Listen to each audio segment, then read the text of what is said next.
should I build this? Yeah, seems pretty good.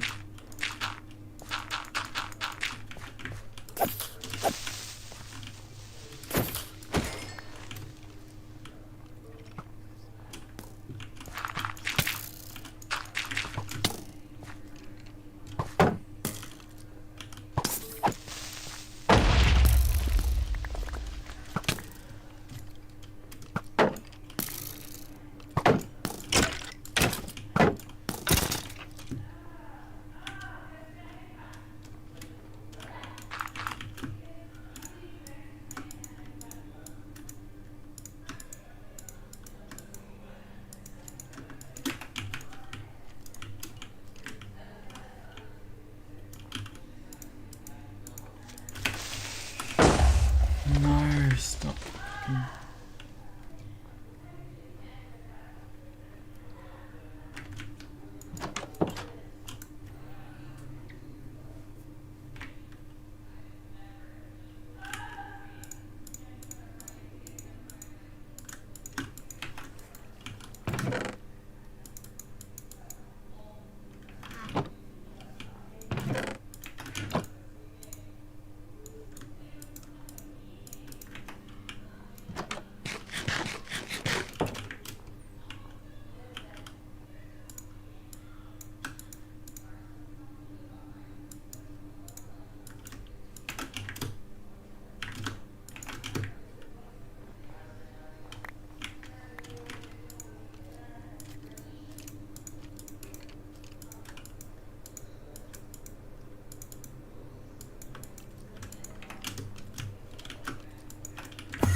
One, two, three.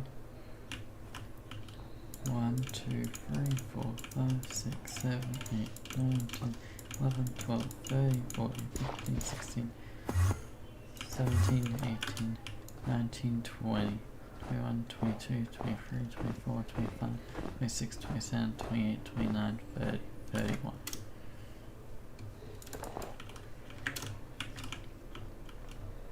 1, 2, 3, 4, 5, 6, 7, 8, 9, 10, 11, 12, 13, 14, 15, 16, 17, 18, 19.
Is it possible to max out the high score in Super Mario Maker 2?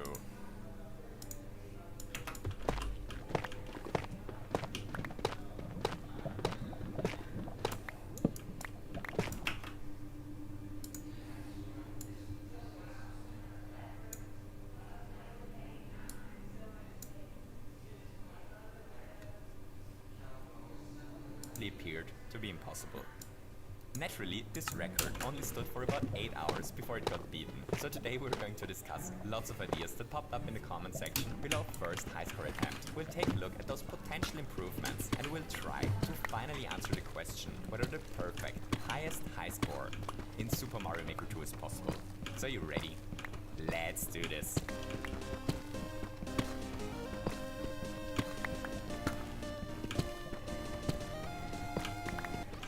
Okay, so old design basically kills 49 Munchers, 3 Bowsers and 5 Boom Booms every time we reload this area. Thanks to rapid reloading, we're able to kill all those enemies 10 times per in-game second. And the way we circumvent the rule of 7 is by clever power block and tangling. So let's take a look at a couple of ideas for improvements. The idea that probably popped up the most is the following. Can we improve the score by putting mushrooms on top of the pipe so that Toadette eats them during each reload? Well, sadly no. That's for 2 reasons. First, it is no longer possible to place power-ups on top of checkpoints in Mario Maker 2. So if we were to do this, we would have to get rid of the infinite checkpoint glitch points. Second, mushrooms do not respawn once they were devoured, which means putting them there only adds 2000 points once, but not per reload. Next, are we able to gain additional points by having pipes or blasters shoot out power-ups every time we leave the pipe? That sadly doesn't work either. Neither bullet blasters nor red pipes spawn something in the short 6 frames that pass between each reload, and reloading less often so that we can fit those in would drastically reduce the score, so that's another no.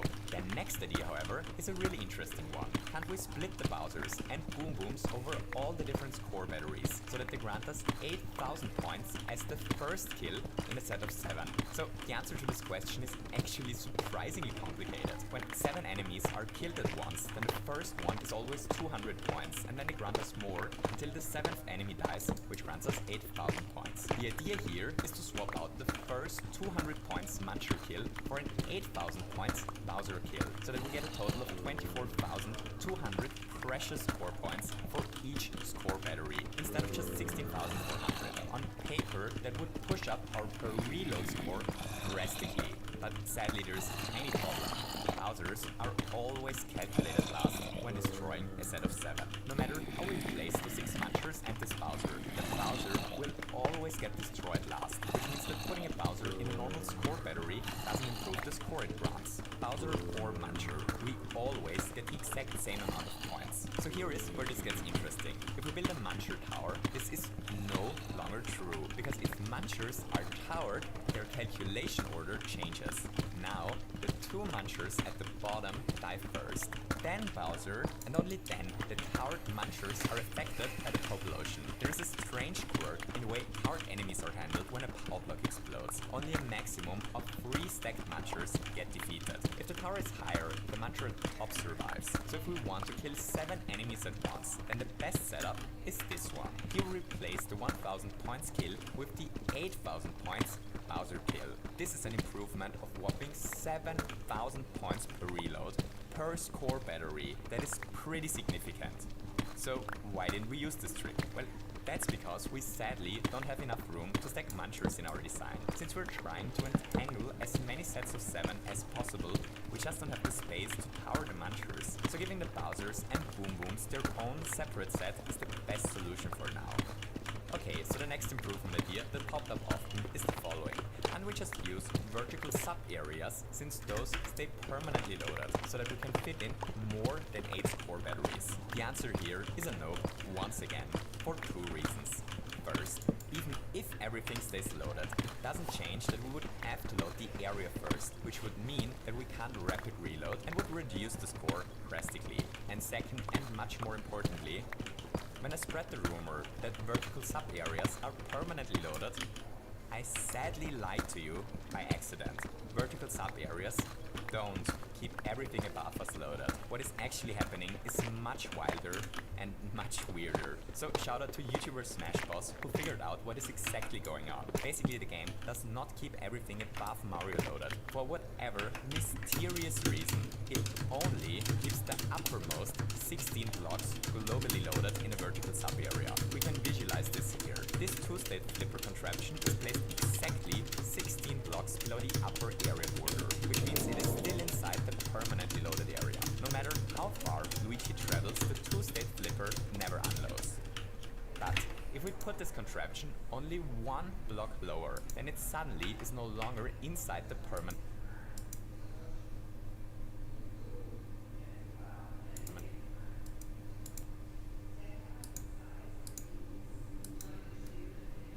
loaded area, and it respawns after a short while. Yep, I have no idea why this is either, but sadly it definitely doesn't allow us to improve the score. Alright, so those were most of the suggestions below our previous high score attempt, but as it turns out, none of those allow us to actually beat our old highest high score design. So in the beginning of the video I said that our previous high score only was the highest high score for about 8 hours. So what is the trick? What is the mechanic that was used to beat the high score? Well, the answer to this question is actually surprisingly simple. As it turns out, I missed one super important trick. POW blocks have a specific loading order that allows us to entangle them in a much more efficient way. So, check this out. Here we have 2 POW blocks and 2 sets of 7 munchers. The lower POW block is only able to reach the lower row of munchers. The upper POW block is able to reach both rows of munchers. So if we run the game, we only score 1 set of 7 munchers, since 1 POW block is able to affect both sets of 7, right? Well, right. We only get the normal 16,400 points once we start the game. Everything behaves as expected. So here we have the exact same setup, but this time we put the POW blocks on top and the munchers at the bottom. The POW at the top is only able to reach the upper row of munchers. The POW at the bottom reaches both once again. So if we start the game, we only score 1 set of 7 again, since 1 POW block affects both sets of 7, right? Well, no. This time we actually score 2 sets of 7. Holy fuzzy. What is going on here? Well, the answer to this question is actually surprisingly simple. POW blocks just have a set loading order. They're calculated one after the other. If one POW already destroyed a set of munchers, then the next POW isn't able to kill them anymore. The POWs are calculated first left to right and afterwards top to bottom. Hooray! All that's left to do for us now is to find the optimal POW block entanglement setup, so that we're able to trigger the maximum amount of muncher murders per reload. So huge, gigantic and enormous shoutout to Reddit user Beatrek. He or she was the first one to figure out this trick and to build an optimal setup. This is what the Beatrek setup looks like. Here we have a total of 11 sets of 7 that get perfectly transformed into precious score points every single time this room is reloaded. This design uses every single spot in the entity limit. It kills 335,000 munchers in 500 in-game seconds. And most importantly, it grants us 204,000 points per reload. Ladies and gentlemen, 204,000 points per reload is enough to reach the perfect highest high score. Hooray! Watch now how Beatrek used this design to reach the perfect and absolute highest high score in Super Mario Maker 2 for the very first time in human history. The race is over. We now know the definitive answer. The highest high score in Super Mario Maker 2 is 999,999,990, and it was, as far as I can tell, first achieved by Beatrek on the 24th of July 2019 in his legendary video. My lamest achievement ever. So, is there anything left for us to do now that the highest possible high score has been achieved? Well, actually yes, let's change this silly high score challenge into something different. Let's change it into the world's most boring speedrunning category. Because while Beatrek was able to achieve the highest possible score, it took him 491 in-game seconds to reach it. But there is actually a slightly faster way to max out the score, because this design can actually still be improved. So do you remember the Bowser trick we took a look at the beginning of the video. The fact that we're able to score more points per score battery if we place one Bowser into each score battery and place down the munchers as 2 stacks of 3. Well, thanks to our newly gathered knowledge of POW block loading order, we're finally able to incorporate this into a high score design. This is what such a design looks like. Here we once again have 11 score batteries, but this time all Bowsers and Boom Booms are placed in such a way that they optimally increase the per load score of their score battery. The way this works is the following. This POW block is the first one to load and only kills all enemies in this score battery. Next, this POW is activated and kills everything that lives in this area. Then this one, and afterwards the lower POW blocks are triggered in the same order until each POW loaded and all batteries got defeated. This design now grants us a total of 213,800 points per reload, which means this design hits the max score in only 468 seconds, which, as far as I can tell, is a world record in the lamest speedrunning category in video gaming history. It's the only speedrun that takes over 5 hours of pressing a single button. Hooray! So is this the absolute definitive fastest way to max out the score in Super Mario Maker 2? Well, I honestly have no idea. It's pretty optimized as far as I can tell, but there's a good chance that someone finds a faster way to reach the perfect score within the next 8 hours for all I know. One way this design can definitely be improved drastically would be by using black hole glitch enemy cloning, but I decided not to look into this for 2 reasons. First, the glitch will probably be patched in a couple of weeks, and second, see, Nintendo is deleting offline levels that use the black hole glitch. Optimizing such a design takes forever, and I don't want to put dozens of hours into a design that Nintendo then just deletes. Also, please Nintendo, stop deleting offline levels, that's so childish. Anyway, so here we have it. It is possible to reach the maximum high score in Super Mario Maker 2, and the currently fastest way to do it glitchless takes 468 in-game seconds.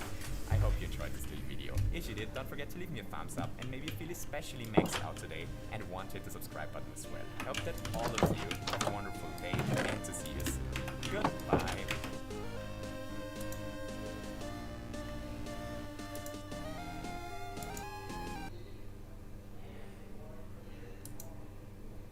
So Mario Maker 2 for the Nintendo Switch is just a couple of months away from being released, and at first glance it looks like the sequel will add many new and awesome things that aren't in the first game. Custom auto-scrolling, Fire Bros, 2-state blocks, snake blocks and slopes are just a couple of examples of all the new and amazing tools the second Mario Maker is going to add. But are those really additions? Are those really new features? Or is most of the new stuff already very much possible in the first version of the game? So today we're going to investigate this eternal question. We're going to try to perfectly recreate 7 of the many new features showcased in the Mario Maker 2 trailer. And we will finally find out how much of the new stuff is actually new. So you ready? Let's do this!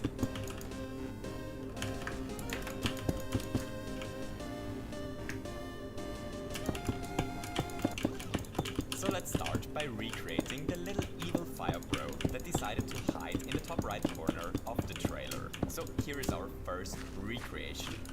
Awesome, isn't it? There is barely any difference between the trailer Fire Bro and our Fire Bro. Simply astonishing. No, I'm obviously kidding, that's no Fire Bro, that's just a piranha plant on top of a muncher. While this contraption throws up fire like a real Fire Bro would, it lacks one of the defining characteristics of a Fire Bro. It doesn't awkwardly jump annoyingly randomly around. So let's fix this. Here we have a real Fire Bro. This time we once again use a piranha plant on top of a muncher to capture the essence of a dumb Fire Bro. But this piranha plant muncher team is sitting on top of a contraption that makes it jump into the air after a random amount of time passed. Now recreation is just as awkward, annoying and random as a real Fire Bro. Hooray! The contraption that makes our totally a real Fire Bro jump randomly into the air should be pretty self-explanatory. Basically, we have one bullet blaster on each side that shoots out highly motivated shells. There is a block on tracks that blocks the blasters from shooting periodically. Since when blasters shoot is slightly randomized, Mario never knows when the Fire Bro is about to jump. If a shell actually makes it out of the blaster, then it hits this little jumping device, which, as the name suggests, makes the Fire Bro jump into the air and afterwards falls into a pit so that the blaster is able to shoot again. Next, let's recreate something easy, the snake blocks. So here Mario finds himself in a dangerous, overgrown tower. There are once again evil creatures spitting fire towards a heroic plumber on an important mission. But this time the plants don't jump randomly around. Instead, the challenge here comes from riding this snake platform towards the graceful exit door. So our snake block recreation contraption here works, well, because it's just how tracks work. That one was easy. Let's do something more difficult next. Let's do slopes. Here we have a classic Mario level setup featuring everything that should be here. There is a Goomba, there are semi-solid platforms, and of course there is a sloped surface. But this sloped surface is actually not just an ordinary slope, because this slope is superior to normal, boring slopes. First, it is not possible to accidentally slide down like it is on normal slopes, which is definitely a huge plus. Second, using this slope doesn't count towards the very limited block limit, but counts towards the enemy limit instead, which means we are free to place much more normal ground blocks in a stage. And third, and most importantly, this slope is actually able to retreat and to become a flat surface again. All that Mario has to do in order to terraform the slope flat again is to hit a P-switch and hooray! The slope is gone and the exit door becomes accessible. So how did this work? Well, it's actually surprisingly simple. All we do here is making use of the fact that Koopas and Spinies have different heights. That's the whole trick. The way we get the slope flat again is by using coins. There are coins hidden behind each and every enemy, which, as soon as we activate a P-switch, transform into solid blocks and kill all the enemies in front of them. All the enemies but this Koopa apparently. Turns out I forgot to place a coin behind this little turtle. Looks like it's your lucky day, buddy. Anyway, let's try to recreate the custom auto-scrolling feature. We actually don't know exactly how the custom auto-scrolling is going to work in the sequel, but judging by the trailer, it appears as if we're going to be able to speed up the auto-scrolling at custom points and to change its direction, maybe even reverse it. Sounds doable. So here our plumber becomes entrapped between two bullet blasters that constantly scroll forwards. This alone wouldn't be too bad if it wasn't for the ouching saw blades along the way that try to ruin his day. After a while, the auto-scroller first speeds up and travels faster, and shortly afterwards it even changes direction. Luckily, this door opens up on the way back, because otherwise Mario definitely would have gotten crushed here. Hooray! Okay, so most of the stuff here is pretty simple. This is how we get the two blasters onto the shells. This little spring is how we speed them up, and this small contraption is how we make them change direction. Once a shell travels over this node block, the node block gets activated, which pushes this shell a bit to the left, which pushes it into the spring, which activates the P-switch. This transforms the coins into brick blocks the second before both shells reach them, which obviously forces them to change direction. If someone of you wonderful ladies and gentlemen wants to build a stage around this concept, there is just one thing to keep in mind. If the shell blaster duo runs into a brick block and there is no one-way door to stop the blaster, then the blaster drops off of the shell. Setting this up for the blaster on the right side is obviously no problem, but for this to work with the left blaster, the two bullet bills need to have different heights, so that the first blaster is able to travel past the first one-way door, while the other one gets stopped by it. Next up, let's take a look at two-state blocks. So recreating two-state blocks is something I've been actually